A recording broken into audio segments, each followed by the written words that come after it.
牙疼了1个星期，我终于决定去看医生，结果挂到了前男友的号。他顶着张扑克脸冷漠道：张嘴，保不住了，要根管，最后要戴牙冠，3500一个。闻言我虎躯一震，半个月工资啊，卧槽！那张我曾经亲过的嘴怎么能说出这么冰凉的话？我哆嗦道：能不能便宜点？前男友挑眉：行啊，家属免费。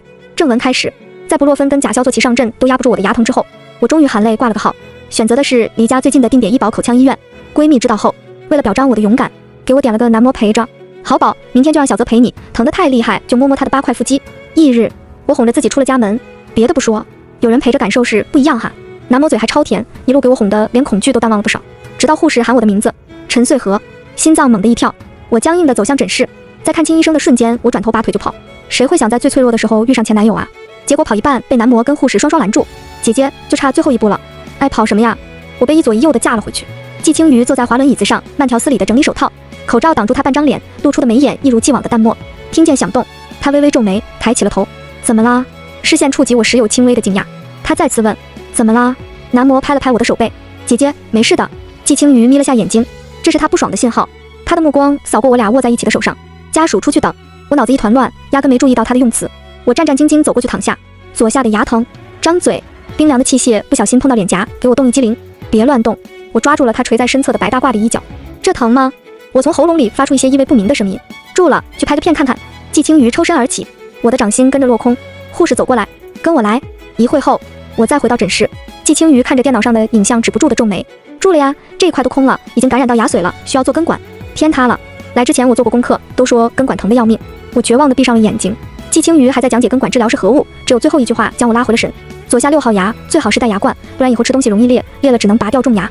我来不及伤春悲秋，我急忙询问牙冠的价格能不能报医保，推荐做3500的，性价比最高，进口材料报不了医保。闻言我虎躯一震，半个月工资啊，卧槽！那张我曾经炙热亲吻过的嘴怎么能说出这么冰凉的话？我哆嗦道：能不能便宜点？季青瑜挑眉：行啊，家属免费。季青瑜比我大一届，是口腔医学出了名的高岭之花。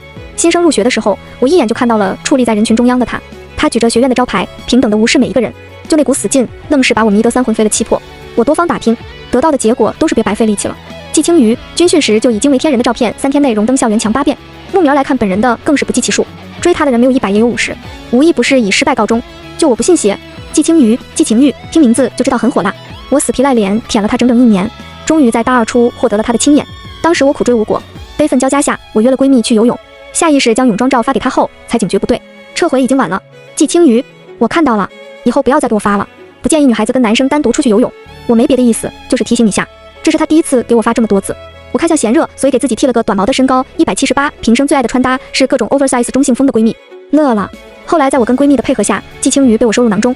确认关系后，季青瑜真的跟我预料的一样，非常火辣，除了话少了点，其他一点毛病没有。但也因为话少，我跟他吵了不少架。他闷葫芦一个，3脚踹不出一个屁。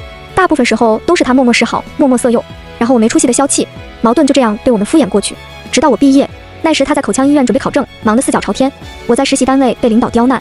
回到家时，我看着空落落的房子，前所未有的累，身体疲惫，心里同样好受不到哪里去。那些积弊已久的矛盾在此刻被点燃了火绳。我迫切地想找人大吵一架，可惜季青瑜不理我，他淡淡的将夜宵放在我面前。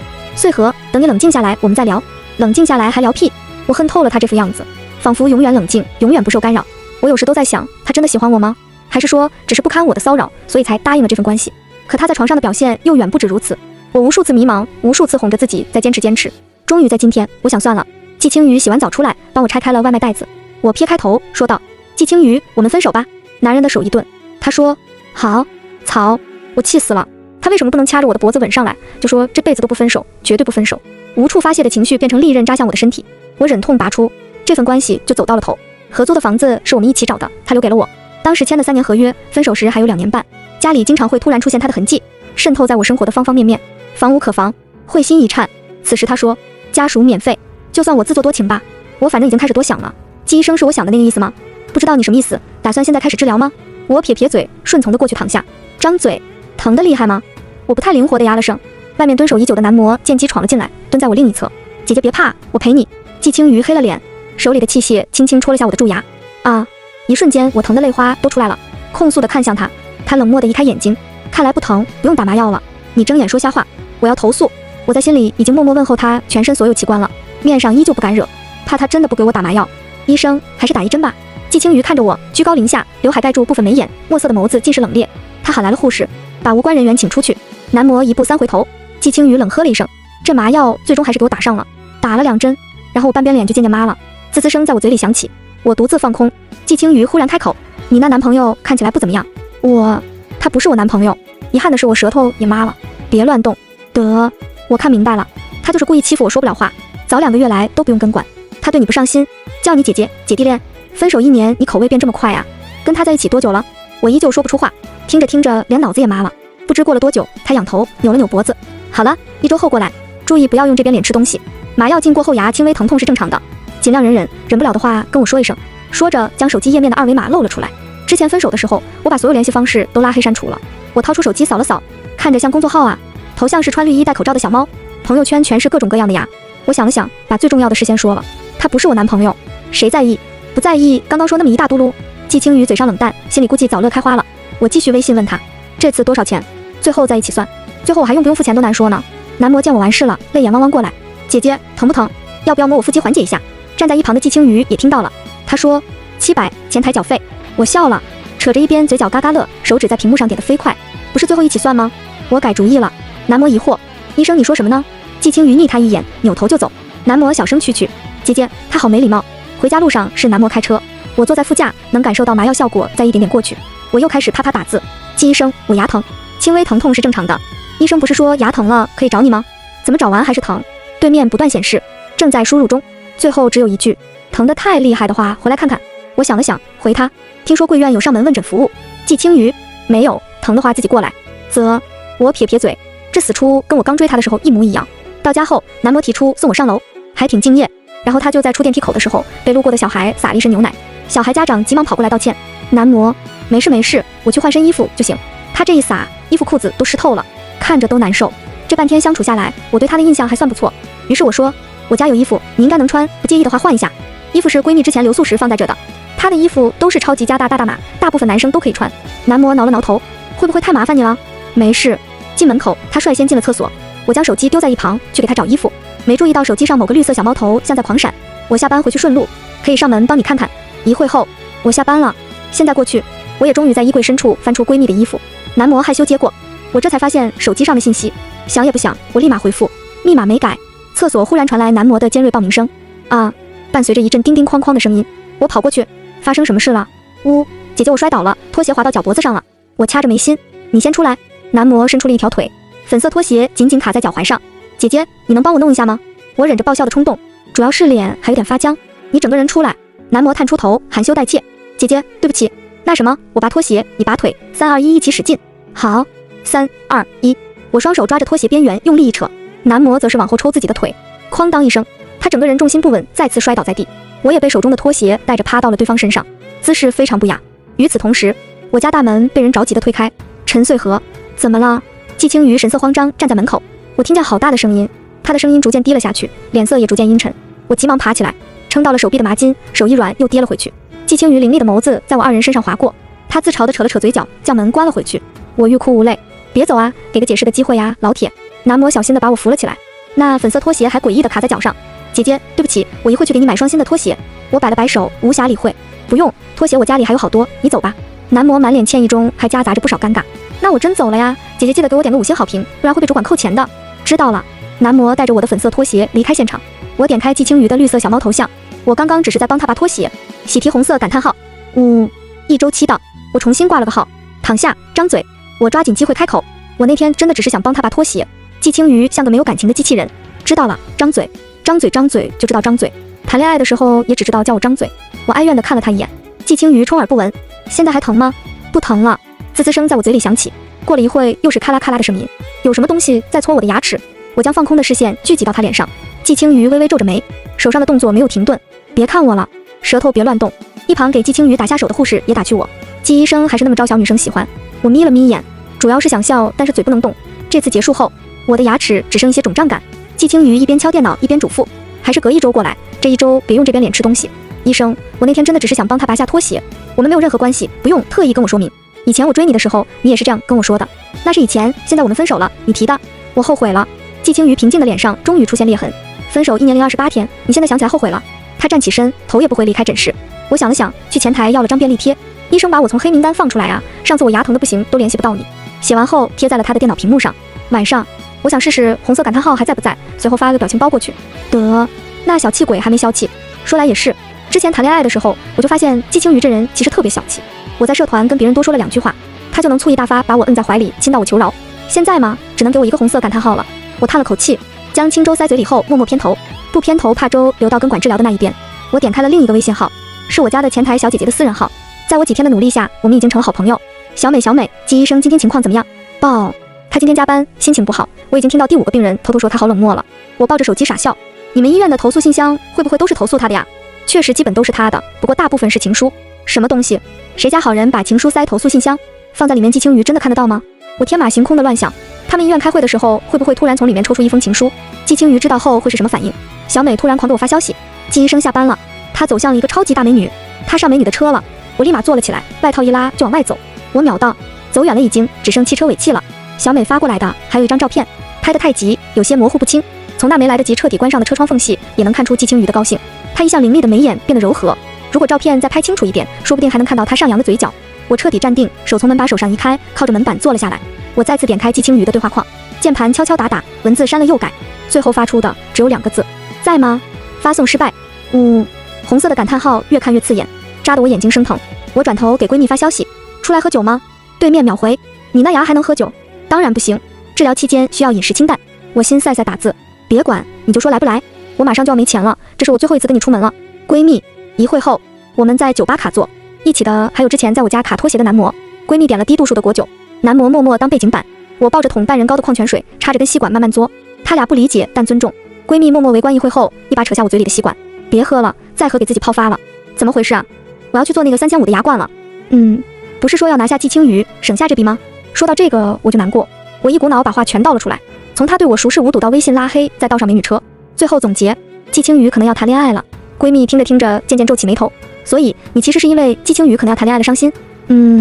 虽然事实如此，但总觉得说出来挺丢脸的，因为前男友要有现女友了而伤心，整得我跟多放不下似的。我咬着牙强撑，怎么可能？我早把他忘了，我就是心疼钱包。闺蜜睨了我一眼，别装了，眼睛都红了。我破防了，我不说。闺蜜拍了拍我的头，说不定他们只是朋友。季青瑜爱你都爱疯了，应该不会这么轻易恋爱。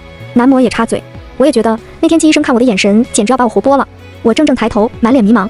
他爱我吗？季青瑜从来没对我说过这3个字，哪怕是在最亲密的事情上，他也更喜欢喊我的全名。他对我更像一种责任，像一种义务。谁是他女朋友，他都会这样对他。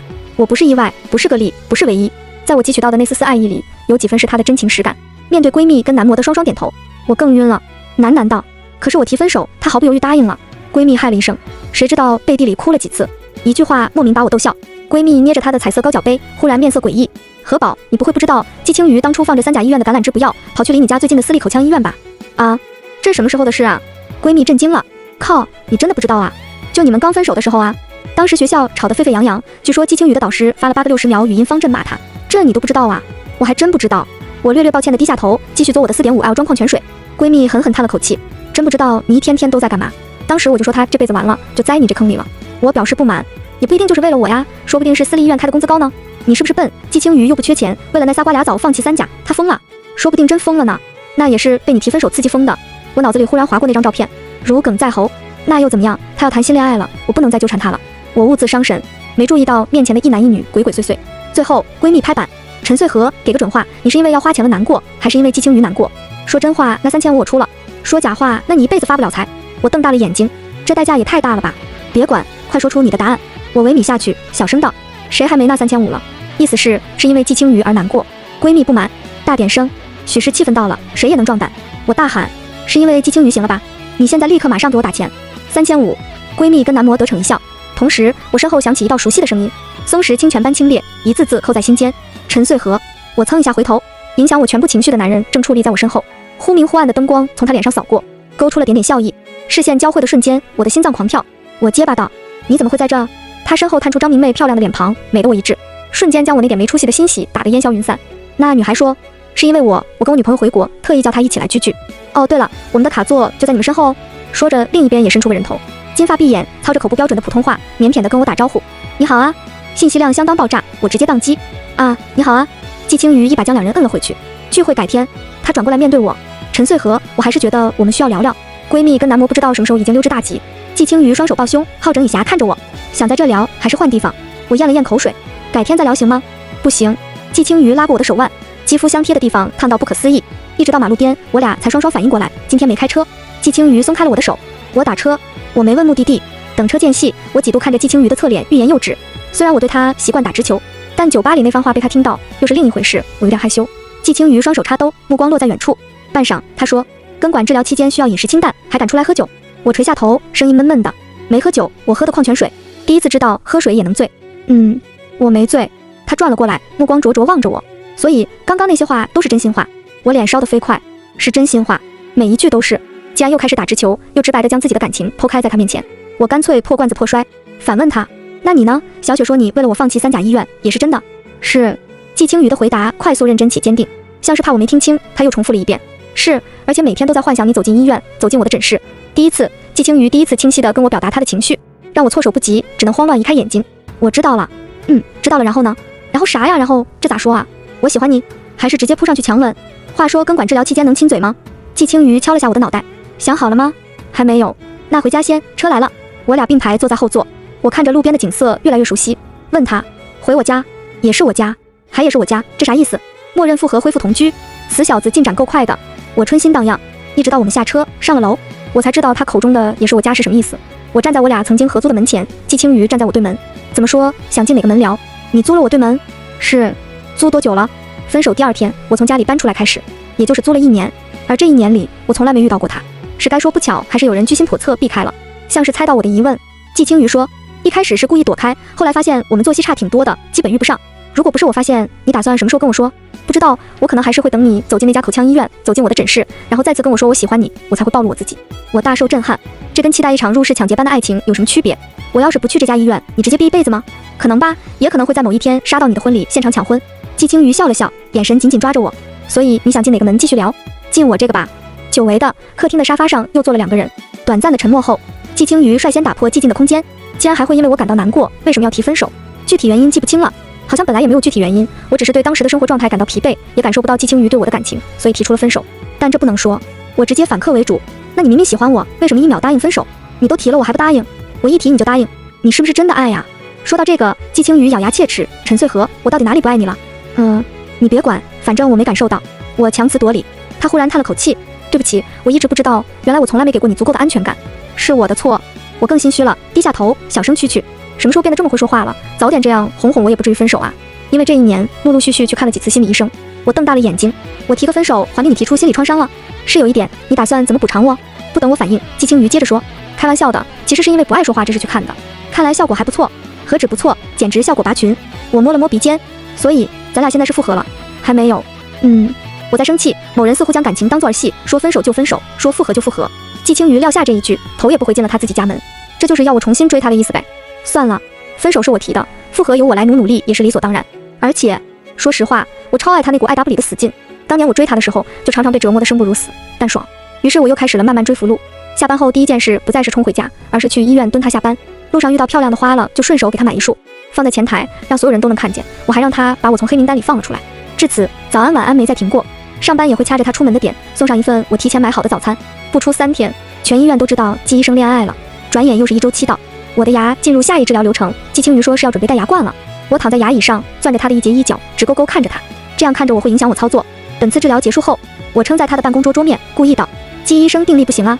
季青瑜对着电脑敲敲打打，面不改色。是不太好。牙冠想做哪种？他介绍了国产的、进口的、烤瓷的、全瓷的各种价位的。最后看着我，等我做出决定。我装模作样爱了一声。季医生不是推荐3500的吗？就要那个吧。好，那费用下周结束后一起缴。则周5，我找前台问了季青瑜的排班，他明天休息。巧了，我也休息。于是我大胆献出了最后的追夫法宝——色诱，没有技巧就是硬诱。我从衣柜里翻出他之前的白衬衫，松松垮垮系在身上，在全身镜前搔首弄姿半天后，挑了2张照片发给他。季医生，你的衬衫给我穿好像太大了。那头没什么反应。我仰躺在床上，不停地刷新聊天页面，这都没反应，他坏掉了。我不信邪，又挑了2张更过火的发过去。靠，还是不回。我安慰着自己，季青瑜可能就是在忙，但内心深处止不住的慌张。我把手机丢在一边，将枕头紧紧捂在自己脸上，已经开始想自己是不是彻底对他失去吸引力了。要是这样的话，这几张照片发过去简直就是在自取其辱。我越想越害怕。终终于，手机叮咚一声响，我飞快爬起来，点开了季青瑜的聊天框。刚刚在开会，我松了一口气，所以是真的在忙。但下一句就让我恨不得原地试试。我的手机开了投屏，疯了吧！我直接红温，双手打字都在抖。那刚刚只看到了文字，图片没看到，区别有很大吗？我请问一下。我发了几个黑白的表示以死亡的表情包过去。季青瑜一本正经回复：先别死，我下班了，现在过来。以死亡点 JPG。这次回复的是条语音，低沉的嗓音夹着电流声跟风声贴着我的耳朵响起。别死，宝宝，我想亲眼看看。陌生的称呼瞬间让我从头红到脚。他什么时候还学会叫宝宝了？我像熟透了的虾躺在锅里，已经忘了时间的流逝。直到敲门声响起，我还没来得及起身，季青瑜就直接输入大门密码闯了进来。我立马反应过来，反锁了房门。季医生想干嘛？那是小情侣才能干的，咱现在啥也不是。宝宝，我看一眼好不好？听筒传出来的终归跟亲耳听到的有区别，亲耳听到的更缱绻撩人。我咽了咽口水。季医生在哪学的称呼？这可不是对前女友喊的。宝宝不是前女友。现在想复合？晚了。眼前的门把手忽然开始抖动，下一秒门直接打开。季青瑜甩了甩手中的钥匙，忘了说我们家所有门的备用钥匙我一直留着。他反手关上房门，极富侵略性的压过来。我瞥见他的反应，吓到连连后退。季青瑜，等一下，等等，乖宝宝，有事一会再说。不行，我誓死捍卫自己最后的领地。季青瑜被迫停下，他看起来忍得厉害，胸膛起起伏伏，只能从喉咙里挤出一些声音。我双手撑在他胸前。我们是什么关系？情侣，未来会是合法伴侣，相伴一生的对象。以后再有矛盾会怎么办？积极沟通，一起解决，绝不敷衍。要是我再提分手，你会怎么办？季青瑜闷哼，不会给你这个机会，你要是真提了。他俯下身，声音贴着我的耳廓，那就把你亲到求饶，亲到再也不敢说那两个字。季青瑜，你犯规。他又要亲下来，我绞尽脑汁想还有没有问题可以拖延时间，急得我在心里嗷嗷叫。最后我终于又想到一个，给我做的牙冠是什么价位的？免费的、进口的、最好的、终身保修的。满分回答。宝宝还有其他问题吗？忍太久一会你会难受，你轻点啊。全文完。